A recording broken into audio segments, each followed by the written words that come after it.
Prior to any band stretching series, you want to go ahead and make sure you prepare the soft tissues effectively. Foam rolling is going to be the most effective way to do that, and it's also going to address the one key aspect of inflexibility that the bands cannot address, and that is myofascial tightness. So I want to take you through a foam rolling series that you should do prior to any kind of band stretching. We're going to start with the right shoulder, or left shoulder, and we're going to work the anterior aspect of the left shoulder first by just working through pec minor, anterior shoulder.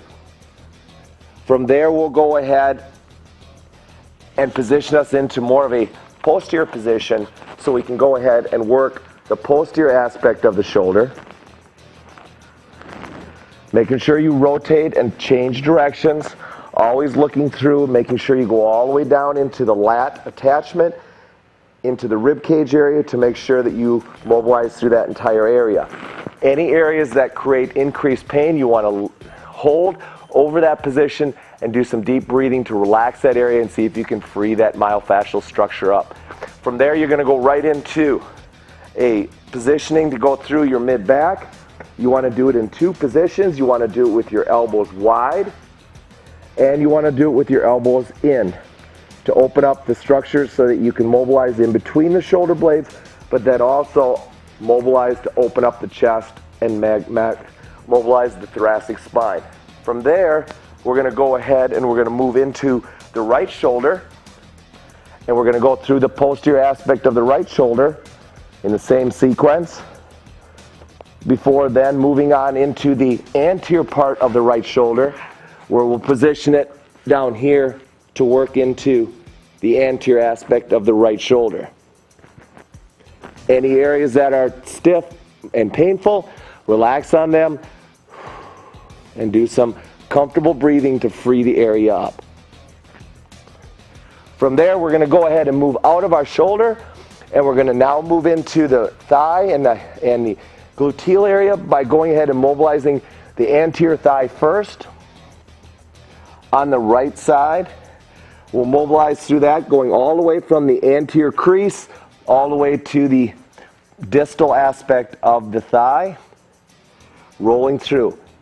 To make it more aggressive, you can take the left foot off the ground, put all your weight onto the right thigh, and make sure that you can mobilize all the way through that. You should be able to place that kind of weight on the roll. From there, we're going to go to doing more of a quarter roll, where we're now going to get more of the anterior lateral thigh before rotating all the way onto our side and going through the IT band and TFL region on the right thigh.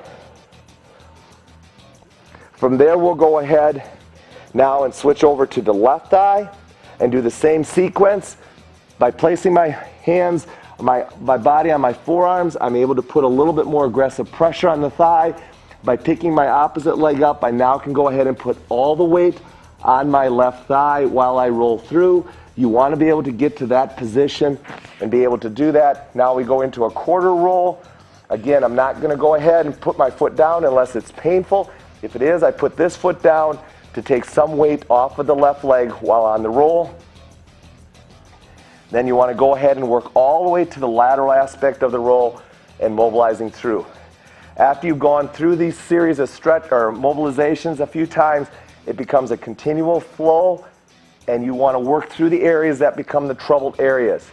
From there, after doing the thigh, we're now going to hit the posterior aspect of the thigh by going to the hamstring first, mobilizing through the hamstring. Typically, this is a less of an issue with regards to myofascial tightness, so you're going to want to rotate through and position your hip at different places to go through the hamstring, but typically you will find that to be a non-issue.